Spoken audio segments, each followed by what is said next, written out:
So I just need to make one correction on what Jay said. Pig and cow are better than fish and fowl, no matter the holiday. So just needs to be defended. The cow and the pig need to be defended on this holiday. All right, little confession time.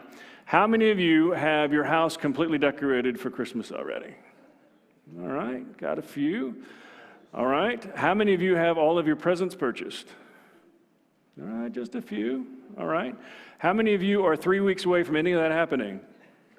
Yeah, okay, all right. So we transitioned from this Thanksgiving season. I hope your Thanksgiving went well. I hope your football team did better than mine. And I hope you had a great time with your family and friends and enjoyed that. And we're going to transition into this Christmas time, and this Christmas idea. We're going to start today by going back to the Old Testament and looking at one of the classic prophecies of Isaiah in chapter 9. So I ask you to turn there with me, and let me give you some background, because that will help us understand this. So Isaiah, and we talked about Isaiah 40 not too long ago, but Isaiah is divided into two sections. You have the first 39 chapters, which are gloom and doom and predictions of God's wrath on the people of Israel, and you have the second 27 chapters talking about God's great hope and the things that God's going to do after all the wrath takes place. Well, in the middle of the wrath section, or the first part of the wrath section, is chapter 9, where Isaiah gives us an insight, that God gives us insight through Isaiah about Messiah and about the hope that's coming. And so this is a passage about Jesus and who he would be and what he would accomplish. And so Isaiah chapter 9, starting with verse 1, it's on page 687 if you're using the Pew Bible. Isaiah chapter 9, verse 1. Nevertheless, there will be no more gloom for those who were in distress. In the past, he humbled the land of Zebulun and the land of Naphtali, but in the future, he will honor Galilee of the nations by the way of the sea beyond the Jordan. Now, let me stop there and just tell you that. We're not going to spend a lot of time on this today. But Zebulun and Naphtali are the two northernmost tribes of Israel. So when Israel became a country, they divided into tribal sections. Those were the two most northern tribes. And so when they were invaded, it would always come from the north. And so they would be the first ones conquered. And so they had always been the stepchildren, if you will, of the whole country. And so because Jesus lived in Galilee, which was in the Zebulun-Naphtali area, that they would be a place of honor instead of a place of destruction. That's what that verse is about. Then verse 2, the people walking in darkness have seen a great light. On those living in the land of deep darkness, a light has dawned. You have enlarged the nation and increased their joy. They rejoice before you as people rejoice at the harvest, as warriors rejoice when dividing plunder. For as in the day of Midian's defeat, you have shattered the yoke that burdens them, the bar across their shoulders, the rod of their oppressor. Every warrior's boot used in battle and every garment rolled in blood will be destined for burning, will be fuel for the fire. For to us a child is born, to us a son is given, and the government will be on his shoulders, and he will be called Wonderful Counselor, Mighty God, Everlasting Father, Prince of Peace. Oh, I turned too far. Of the greatness of his government and peace there will be no end. He will reign on David's throne and over his kingdom, establishing and upholding it with justice and righteousness from that time and forever. The zeal of the Lord Almighty will accomplish this. And so Isaiah gives a message of Messiah and what he's going to be like and what he's going to accomplish. And so several things I just want to point out from this. And the first one is that Messiah will establish a new kind of kingdom. He will establish a new kind of kingdom. So let's look at 2 through 5. The people walking in darkness have seen a great light. On those living in a land of deep darkness, a light has dawned. And so the idea is that there is darkness on the land, and there's darkness because of the coming wrath that's going to happen. But in the midst of that horrible darkness, a light will come. A light will shine into that darkness. You have enlarged the nation and increased their joy. They rejoice before you as people rejoice in harvest, as warriors rejoice when dividing the plunder. And Isaiah says that the time of the Messiah, what he's going to establish, the kingdom that he's going to make, is going to be so incredible that people will rejoice the same way they do when they have a bumper crop. The same way that soldiers do when they have won a great victory and they take plunder home. There's going to be celebration because of what Messiah will provide in that kingdom. For as in the day of Midian's defeat, you have shattered the yoke that burdens them, the bar across their shoulders, the rod of the oppressor. The Midianites came and they conquered the Jewish people and really made them slaves for a time. And the people cried out to God, please do something. And so Gideon came along, and Gideon became the judge that set them free with an army of 300, killed 120,000 of enemy soldiers. Amazing act of God, amazing act of his power. And so Isaiah is saying that in the same way of that incredible act, this new kingdom of Jesus, the new kingdom of Messiah, will be incredibly powerful beyond any logical explanation. Verse 5, every warrior's boot used in battle and every garment rolled in blood will be destined for burning, will be fuel for the fire. And this new kingdom, it will be a kingdom not established on physical war, but on spiritual victory. And so Isaiah describes this incredible reality of what Messiah is going to do. He's going to come into a broken world and establish a new kingdom that is no longer broken. He's going to fix that which is out of whack, that which is not right. This morning as I was driving in, I had an interesting surprise. I reached over to turn the heat up a little bit, and I looked, and there was a lizard in the vent looking at me. Now, that lizard got there because we had moved some potted plants from the old house to the new house, and it was just staring at me like, okay, you turn the heat on. What are you expecting to happen here? And so I was going, all right. Not a snake, so I'm fine. I can handle a lizard. I just prefer not go up my pants or anything from the leg up. So it was in the vent, we're good, but all of a sudden it got hot, and it started down towards my feet. And I was like, okay, this could be bad, all right? If it goes up my pants leg, we're just going to endure it. We're going to drive like nothing's happening because that's what we're going to do. It didn't happen. Thank you, Jesus. Could have been a wreck. Didn't happen. But everything was out of order because the only thing I could think about is where's that stupid lizard, right? Where is he? He's down by my feet. He's moving around. He's not happy. He's going to find someplace else to go when there's really one obvious place for him to go, and that's up my pants leg. That's all I'm thinking about, all right? I'm trying not to have a wreck. I'm trying to drive safely, get here, stop the car. The lizard runs away underneath my seat. So it's going to be there when I go back, which is fine. But everything was out of whack. And one day the lizard will be gone or dead, and it'll all be fixed. I tell you that story because really that's what Jesus was coming into. He was coming into a world that's broken. And I think if we're honest, we can step back and we can say the brokenness is still real. There's a lot of brokenness in this world. So Jesus, when he came, he established a new kind of kingdom, a kingdom that isn't broken anymore, a spiritual kingdom that will last forever, a spiritual kingdom where everything is running as it should be. And we as followers of Jesus, we follow him in this kingdom as his subjects. And we see this new kingdom and we see how much better it is. And we see the hope that it brings and the potential joy that it has. And I look at our world today and I think, man, the world needs hope and joy. And that's what Jesus promised with this new kingdom. When you go through the Sermon on the Mount, he listed, this is what my kingdom can be like. And you can be a part of it.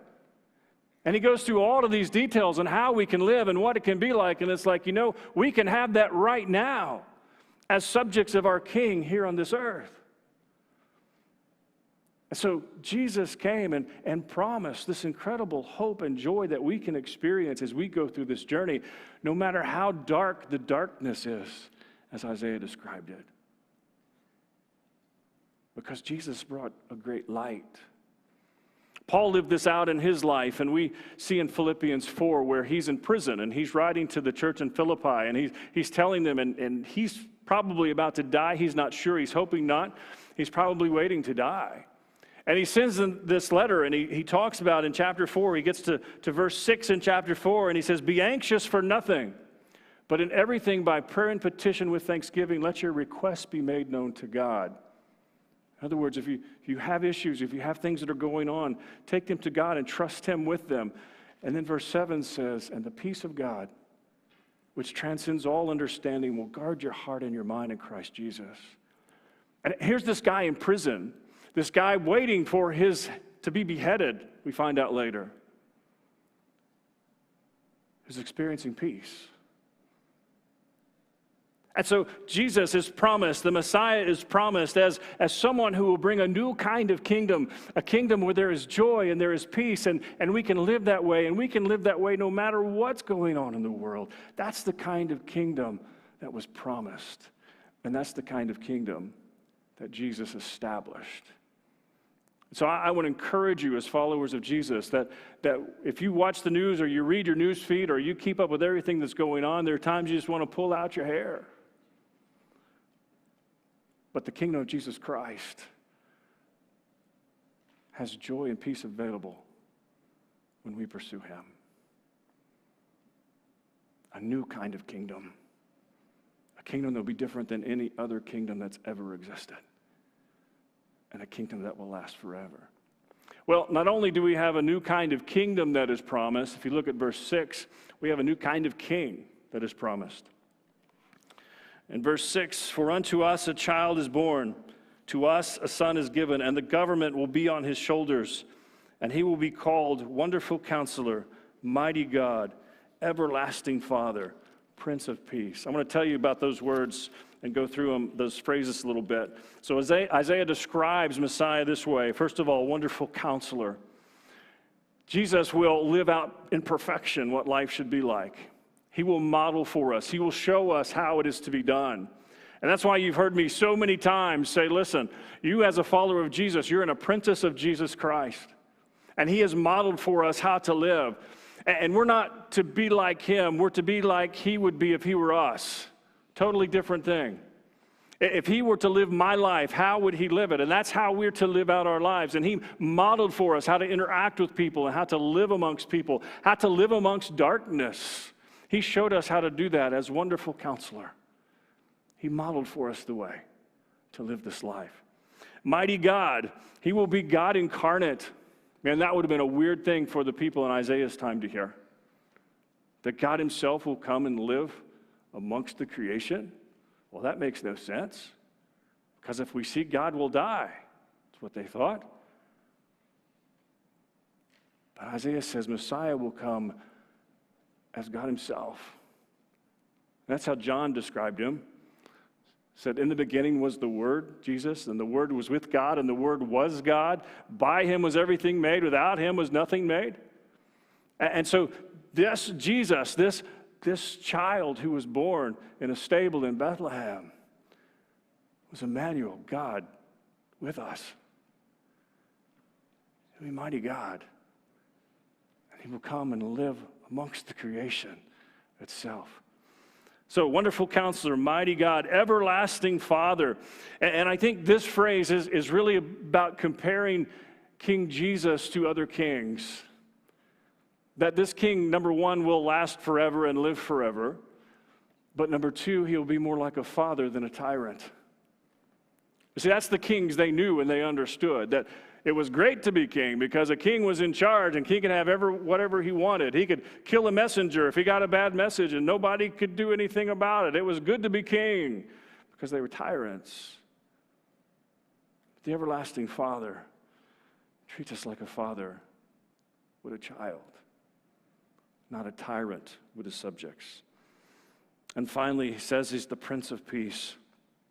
He will bring peace and victory to end this ultimate battle. The Prince of Peace. And again, there's that promise of peacefulness and that promise of completeness. So we set up our Christmas tree this week, and it is an artificial pre-lit tree. So we set it up and plugged it in and found out that this year it's only a partially pre-lit tree. And so the top has lights, the bottom has lights, and there's no lights in the middle. It's the opposite of an Oreo cow. You know what? The Dutch belted cow that's black on both ends and white in the middle. Anyway, sorry, that's a Texas thing. So anyway, it's light at top, light at the bottom, and nothing in the middle. Now we will put lights on it and we will make it look good, but it's not complete. It's incomplete. It's just not right. And I think one of the things we have to understand is about King Jesus, about Messiah when he comes, he's going to make us whole. He's going to make everything whole again. Now, the truth is, we don't see it in this lifetime, and we don't see the reality of everything being made right. But as followers of Jesus, we have this opportunity to be whole, to be complete, to be everything he made us to be, to reach our full potential in him. He gives us that possibility. And so when we surrender our lives to him and we are faithful to him, and we pursue him with everything we have, we find ourselves reaching our full potential in him. And it's amazing to imagine that every one of us was created by God to be something or someone. And he's given us the capacity to reach that full potential. You see, our Christmas tree hasn't reached its full potential yet. But one day it will. One day soon. We'll have all the lights and all of the ornaments and everything, and it'll look like a Christmas tree. I suspect it's our last Christmas with this tree, but it will look good for one more time. But see, Messiah looks at us, and he sees our possibility, and he sees our potential. He sees who we can become. And I think one of the things that we've talked about this a lot through the pandemic, but when difficulty comes in our lives, we have to realize that King Jesus is moving us towards our possibility. He is moving us towards our potential. And so you have a different kind of king. A king that's not consumed with expanding territories. A king that's not consumed with becoming wealthy. A king that's already so powerful, that's not a part of the issue. But a king that looks at his subjects and says, I see you, I love you, I want you to reach your full potential. I want you to be whole in me. That's a different kind of king. It's a king that cares about his subjects. It's a different kind of king. See, we live in a world where those in charge, some do, and I hate to make blanket statements, but most don't care about the people. They care about themselves. But this king's different. It's a different kind of king. A king that looks at us and sees the possibility of each and every one of us. Well, the last thing I want to see is the last verse here in verse 7, and how this kingdom is different than all the others. Of the greatness of his government and peace there will be no end. He will reign on David's throne and over his kingdom, establishing and upholding it with justice and righteousness from that time on and forever. The zeal of the Lord Almighty will accomplish this. So Isaiah makes it about the Jewish throne of David. But what he says is that he will be the king forever. Forever. See, he's a different kind of king, but a king who will be king forever. I don't know if you ever processed forever very often. But forever is a long time. Right? We see people live to be 100 and we think, wow, they live forever. No. Not even close. Because forever is a long, long time. An endless time. And this king is different because this king will reign as king forever and ever. And I think it's hard for us to conceptualize the reality that every kingdom that is on earth right now will one day no longer exist. Even ours. That's hard for us to hear sometimes, but the truth is one day no country will exist. No kingdom on earth will be in power, but there will be one that remains. And that's King Jesus and his kingdom. And Isaiah writes that, this king will be king forever. He will continue on. And as followers of Jesus Christ, as members of that kingdom, as ambassadors to a different place, as foreigners here, we are a part of the one entity that will last forever. And no matter what happens around us, no matter what becomes of the world, we are members of the one eternal organization that will ever be. And that's the kingdom of Jesus Christ. And there's a lot of peace in that. There's a lot of hope in that. No matter what goes on around me, I am a part of King Jesus' kingdom. And nothing's going to take that away from me. They can hurt me, they can threaten me, they can do whatever they want to do to me. It doesn't matter. It doesn't matter how horrible we may think the world is. We're a part of the one kingdom that will last forever. So here's what I want you to hear me say, bottom line today. Let's be honest, Christmas has become a mess.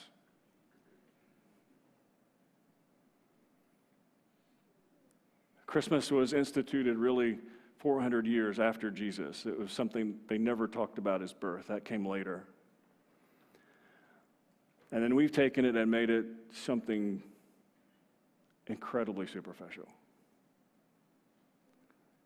Right? So I'm not getting on to you today. That's not the point of this, but here's what I want you to hear me say.